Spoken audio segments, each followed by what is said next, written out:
तो हेलो दोस्तों, स्वागत है आप सभी लोगों का फिर से आपके अपने चैनल लक्ष्य बोर्ड एग्जाम पर। तो दोस्तों, आज की इस वीडियो में मैं आप लोगों को मदन मोहन मालवीय जो चैप्टर है इसका सारांश बताने वाला हूं, क्योंकि संस्कृत के पेपर में सारांश जो पूछा जाता है 4 नंबर का पूछा जाता है और मदन मोहन मालवीय चैप्टर का जो सारांश है ये हर साल पेपर में आता ही है। ठीक है, क्योंकि बहुत ज्यादा इंपॉर्टेंट है। किसी न किसी सेट में आपको मदन मोहन मालवीय का सारांश देखने को मिल जाएगा। तो कैसे लिखना है, कितना लिखना है, सब कुछ आज के इस वीडियो में मैं आपको बताऊंगा। और जैसे मैं यहाँ पर लिखा हुआ हूं, अगर आप पेपर में ऐसे लिख देंगे तो आपको पूरे के पूरे अंक मिलेंगे, 1 नंबर भी आपका नहीं काटा जाएगा। तो सबसे पहला आपको हेडिंग डालना है जन्म। ठीक है, पंडित मदन मोहन मालवीय जी का जन्म सन 1861 ईस्वी में 25 दिसंबर को प्रयाग के एक ब्राह्मण परिवार में हुआ था। इनके पिता ब्रजनाथ चतुर्वेदी संस्कृत भाषा के प्रकांड विद्वान थे।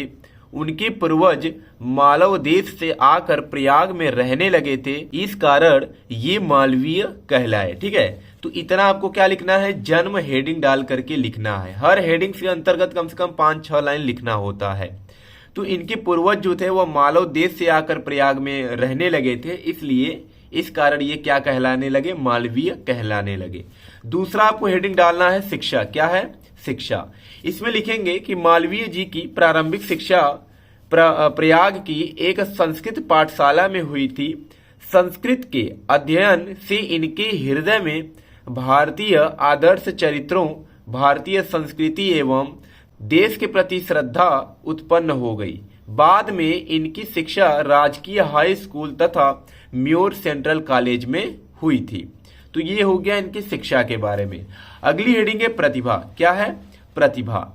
तो प्रतिभा का मतलब इनके अंदर क्या टैलेंट था, यानी क्या ये प्रतिभावान किस प्रकार थे, यानी आखिर ये क्या किए थे कि इनको प्रतिभाशाली कहा जाता था, इसमें आपको लिखना है। क्या लिखेंगे कि मालवीय जी ने अखिल भारतीय कांग्रेस दल के कलकत्ता अधिवेशन में व्यवस्थापिका सभा विषय पर विचारपूर्ण और गंभीर भाषण दिया। उस समय इनकी आयु मात्र 25 वर्ष की थी।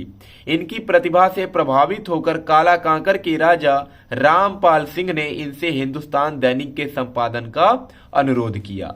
यानी इन्हें प्रतिभावान इसलिए कहा जाता था क्योंकि इन्होंने अखिल भारतीय कांग्रेस दल के कलकत्ता अधिवेशन में व्यवस्थापिका सभा पर इन्होंने क्या दिया था, तो विचारपूर्ण और गंभीर भाषण दिया था। ठीक है, और इनके भाषण से सभी लोग क्या हो गए थे, प्रभावित हो गए थे।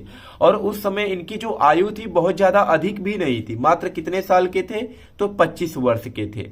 इसीलिए इनकी प्रतिभा को से प्रभावित होकर काला कांकर के जो राजा रामपाल सिंह थे ने इनसे हिंदुस्तान दैनिक के संपादन का अनुरोध किया।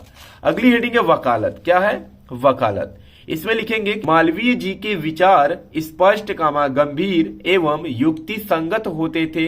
अंग्रेजों की आलोचना करते हुए भी ये भयभीत नहीं होते थे। यानी अगर अंग्रेजों के बारे में भी अगर कुछ बोलना होता था तो ये डरते नहीं थे या भयभीत नहीं होते थे। ठीक है, ये आलोचना करते थे उन लोगों का। वही लिखा गया कि अंग्रेजों की आलोचना करते हुए भी ये भयभीत नहीं होते थे। फिर आगे लिखना है इसी में कि पत्र संपादन में मन न लगने के कारण इन्होंने कानून की शिक्षा प्राप्त की और LLB की परीक्षा उत्तीर्ण करके प्रयाग के उच्च न्यायालय में वकालत करने लगे। लास्ट हेडिंग आपको लिखना है रचनात्मक कार्य। क्या है, रचनात्मक कार्य। इसमें लिखना है कि मालवीय जी ने राष्ट्र सेवा में लगे रहकर प्रयाग में मैकडॉनल्ड हिंदू छात्रावास और मिंटो पार्क का निर्माण कराया। देश की उन्नति के लिए शिक्षा को विशेष साधन मानकर वाराणसी में गंगा के तट पर काशी हिंदू विश्वविद्यालय की स्थापना की। इस विश्वविद्यालय के परिसर में अनेक महाविद्यालय हैं जिनमें विदेशी भाषा, विज्ञान, कला आदि का ज्ञान कराते हुए भारतीय संस्कृति, धर्म, दर्शन और इतिहास की भी शिक्षा दी जाती है। यानी रचनात्मक कार्य का मतलब ये शिक्षा के क्षेत्र में क्या किए थे, तो इन्होंने प्रयाग में रहकर ही मैकडॉनल्ड हिंदू छात्रावास और मिंटो पार्क का निर्माण कराया। फिर वाराणसी में काशी हिंदू विश्वविद्यालय की स्थापना भी कराई। और इस विश्वविद्यालय के अंतर्गत बहुत से महाविद्यालय हैं जिसमें कि अनेक प्रकार के विषय पढ़ाए जाते हैं, जैसे विदेशी भाषा हो गए, विज्ञान, कला आदि का ज्ञान कराते हुए भारतीय संस्कृति के बारे में बताया जाता है, धर्म दर्शन के बारे में बताया जाता है और इतिहास की भी जानकारी दी जाती है काशी हिंदू विश्वविद्यालय में। तो ये हो गया इनके रचनात्मक कार्य। तो इतना आपको क्या लिखना है, इनके सारांश में लिखना है, यानी कि मदन मोहन मालवीय चैप्टर के सारांश में लिखना है। अगर आप इतना लिख देंगे तो एक नंबर भी आपका नहीं काटा जाएगा और सेम टू सेम ऐसे ही आपको अपने पेपर में लिखना है, ठीक है। और ये जो क्वेश्चन है, ये सारांश जो है, ये बहुत ज्यादा इंपॉर्टेंट है और बार बार पेपर में आते रहता है, तो इसको तैयार कर लेना है। तो चलिए मिलते हैं नेक्स्ट वीडियो में एक नए टॉपिक के साथ, तब तक के लिए धन्यवाद।